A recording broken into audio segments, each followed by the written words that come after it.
who in the days of his flesh, when he had offered up prayers and supplications, with strong crying and tears unto him that was able to save him from death, and was heard in that he feared. He was heard, means God heard his prayers.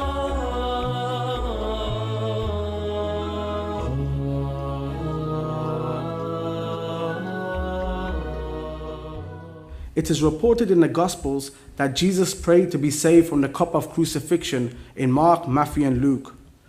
In Matthew chapter 26, verse 39, it says, "Going a little farther, he threw himself down with his face to the ground and prayed, 'My Father, if possible, let this cup pass from me. Yet not what I will, but what you will.'"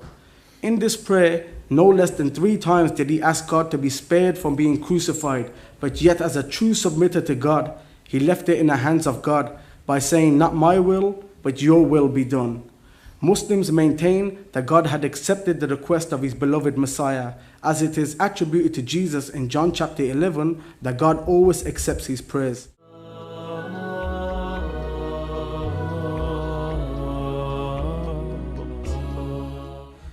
Also, another passage in the New Testament confirms that Jesus' prayer was accepted by God, and pleadings with a loud cry and tears to the one who could rescue him from death, and God heard his prayers because of his deep reverence for God. Raymond Brown, in his monumental book entitled Death of the Messiah, on page 228, mentions that Hebrews 5:7 was an early Christian hymn with its wording clearly based on Psalms 116.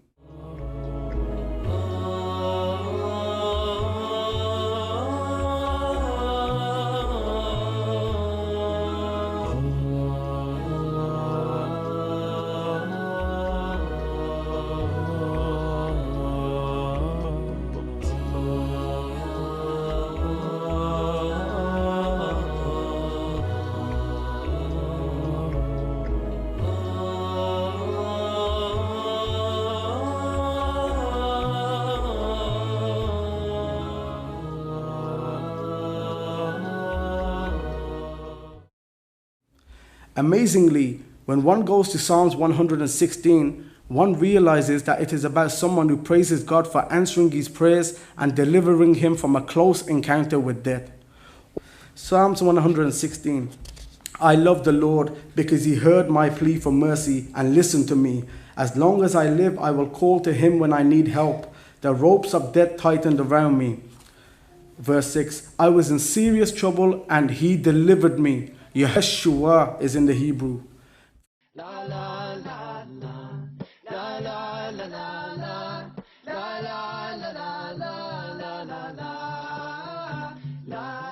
Verse 13 has the name Yeshua in it. Any Jewish Christian who followed Jesus would see clear-cut allusions to the name of the Messiah in the text. Verse 16, "Yes, Lord, I am indeed your servant. I am your lowest slave. You save me from death." I am asking the Englishman, please, sir, tell me in your language. You save me from death. You save me from death. And you people taught me English. You people taught me English. So I'm asking the Englishman in your language. You save me from death. You save me from death. I'm asking, is that English? And yet this same nation, he's reading the book in his own mother tongue and is understanding the exact opposite of what you're reading. You save me from death.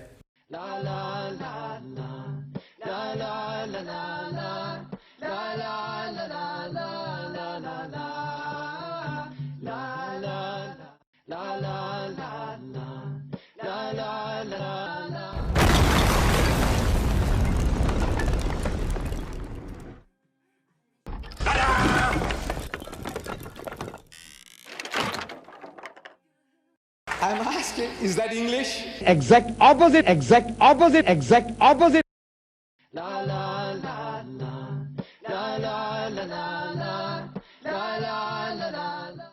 This can be seen very clearly when we look at one of the key texts that was presented to us, and that is Hebrews 5:7. I've always been surprised when my Muslim friends go to the book of Hebrews, because the central argument of the book of Hebrews is all about the crucifixion of Jesus Christ and his being the high priest who gives his life If you think that the writer to the Hebrews was in any way saying that Jesus does not, he goes into the holy place carrying his own blood, for crying out loud. It's so clear. It's the essence of the entire argument of the book of Hebrews. So to take one of the verses and say, well, what he's actually saying is that Jesus wasn't crucified, is really to completely miss the point of the book of Hebrews. So we have in Hebrews chapter 5, verse 7, the assertion. We have the assertion in Hebrews 5:7. He offered up, in the days of his flesh, he offered up both prayers and supplications with loud crying and tears to the one able to save him from death, and he was heard because of his piety. Oh, he didn't die.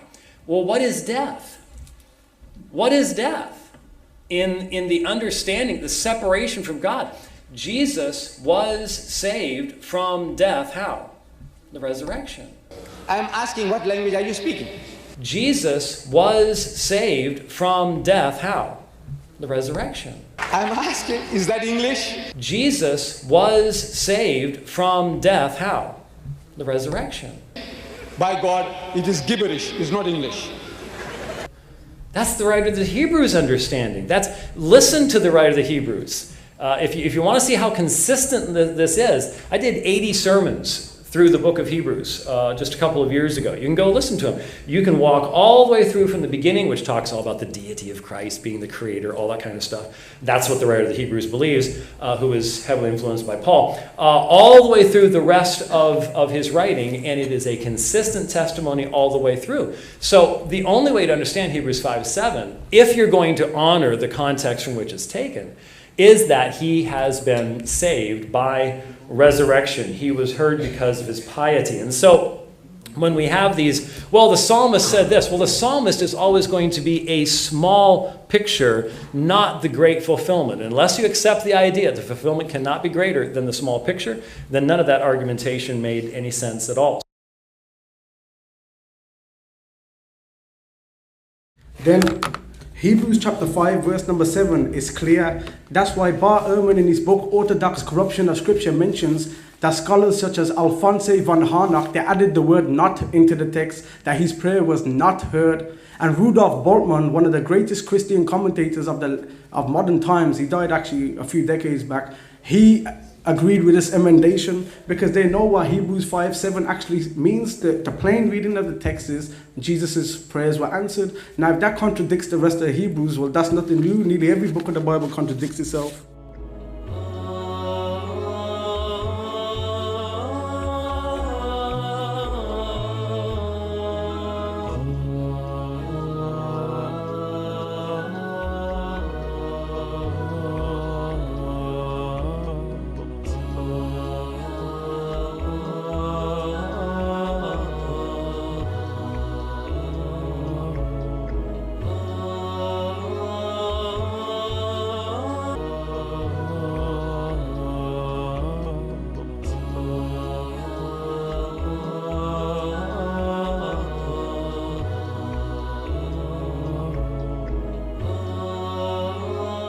So the only way to understand Hebrews 5:7, if you're going to honor the context from which it's taken, is that he has been saved by resurrection.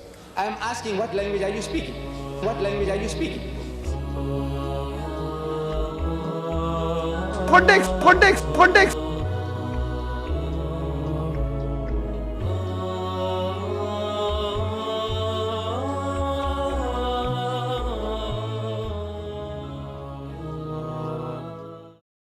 Of whom we have many things to say, and hard to be uttered, seeing ye are dull of hearing.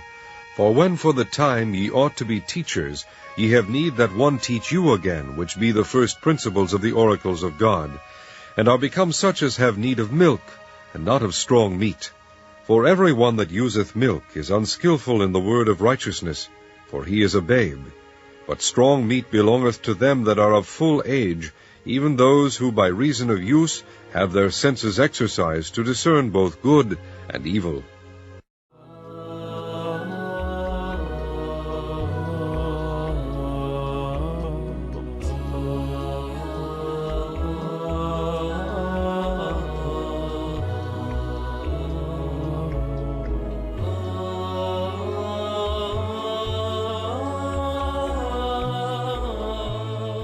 We must remember that Jesus prayed to be saved from the cross in the first place. He prayed to not have to die on the cross. So his prayer being heard means being spared crucifixion, not dying on the cross and then being raised. He wanted to be spared the whole ordeal of having to die in the first place on the cross. So to take one of the verses and say, well, what he's actually saying is that Jesus wasn't crucified, is really to completely miss the point of the book of Hebrews. The plain reading of the text is Jesus' prayers were answered. Now if that contradicts the rest of the Hebrews, well, that's nothing new. Nearly every book of the Bible contradicts itself. You saved me from death. Means God heard, means God heard, means God heard his prayers. لقد كفر الذين قالوا إن الله هو المسيح ابن مريم وقال المسيح يا بني إسرائيل اعبدوا الله ربي وربكم إنه من يشرك بالله فقد حرم الله عليه الجنة ومأواه النار وما للظالمين من أنصار. سبحان الله والحمد لله والله أكبر.